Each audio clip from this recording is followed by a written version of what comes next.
Here, man, there is so much going on here in Milwaukee. There's an optimism in the air. We've talked about it with a number of people that have been here.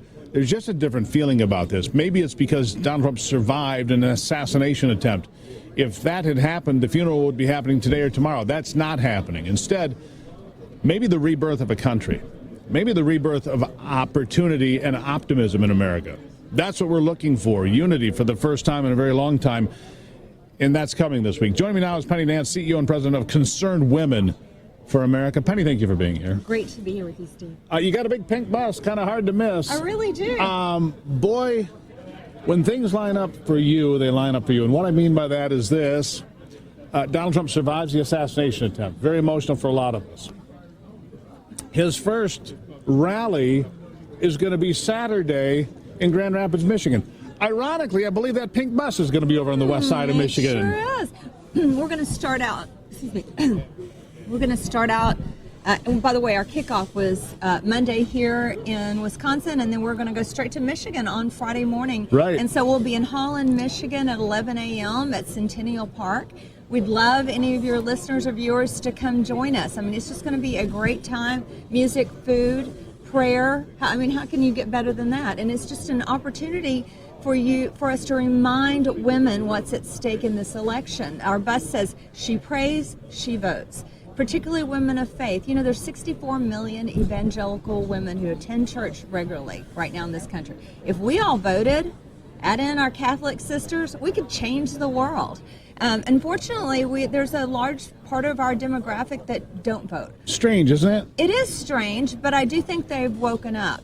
I mean, the real story is that you can't be silent in your pew anymore. You're not safe in your pew anymore because the devil will come looking for you. Yeah. Your family is at stake. The fact that we have gender ideology being pushed down the throats, indoctrinating our kids. We're at a point in our country where nihilism is sort of the prevalent worldview, meaning there's no truth, there's no natural law, and there's no God. We know that's a lie.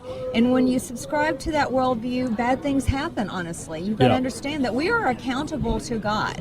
I just looked up the verse recently of Isaiah 5:20. Woe unto them that call evil good and good evil.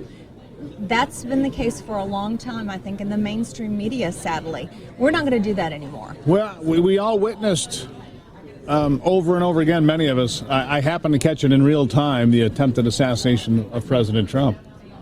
Look, I know a thing or two about firearms. That was not a survivable event. My 12-year-old would have made that shot 10 out of 10.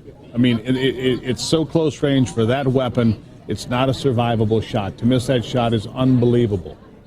There, but for the grace of God. Yes. Yes. Truly. If people want to come to my Instagram page, my personal Instagram, I put up there that last September, President Trump came to our Concerned Women for America event, and I asked if I could pray for him, and he said, yes, of course. And so I put my hand on his shoulder. The women, the 500 plus women, these were our leaders. It was a leadership conference. Joined me with their palms up to heaven, and we prayed for him, and we prayed specifically for safety. We prayed for safety for him, safety for his children, grandchildren, his family, and certainly we need safety for all of our leaders. And so, you know, I just had this feeling. You know, the hot rhetoric comparing him to Hitler, the hot rhetoric saying that he's an existential threat to our democracy. He's a racist, a white supremacist, a nationalist, everything under the sun, right? Yeah, and so, you know, that was just dishonest. That was a hot take dangerous. That is not true and proved to be dangerous. And we all kind of felt it. We were all worried about it, and here we are. But I will say the fact that he was able to take a bullet in the ear, stand up, and raise his fist in protest, but also say, fight, and USA. Like, this is the kind of guy that we have and we need as a leader.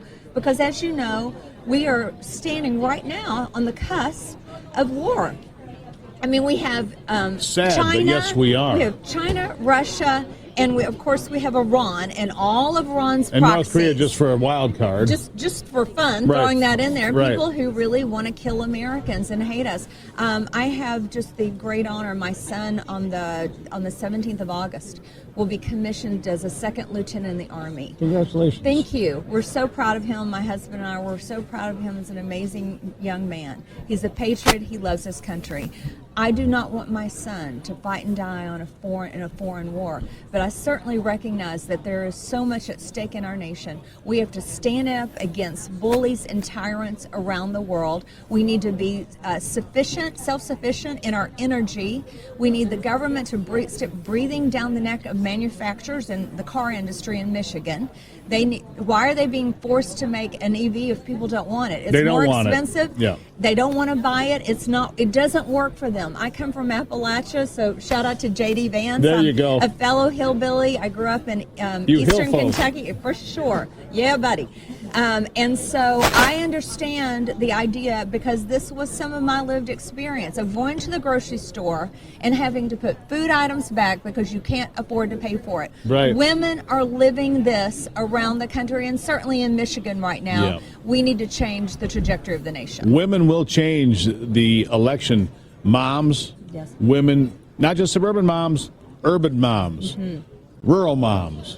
Women in general will make the final decision here. I got about 20 seconds. I'll give you the last word. You tell them where they can find you. Well, come to concernedwomen.org. Follow us on all the socials. Concerned Women, Young Women for America. We have 300 Young Women for America chapters. 500,000 members around this country. Go to concernedwomen.org. Follow the bus. And if you're in Michigan, anywhere near Holland, come out. I'll be there. I'll look forward to meeting you. I promise you it'll be a good time, an important time, because we're going to pray for the president and pray for our nation. Penny Nance, thank you very much. Thank you. God bless. Greatly appreciate it. Concerned Women for America. Moms and women will make the call in November. I guarantee it. I'll be right back. This is the Steve Gruber Show.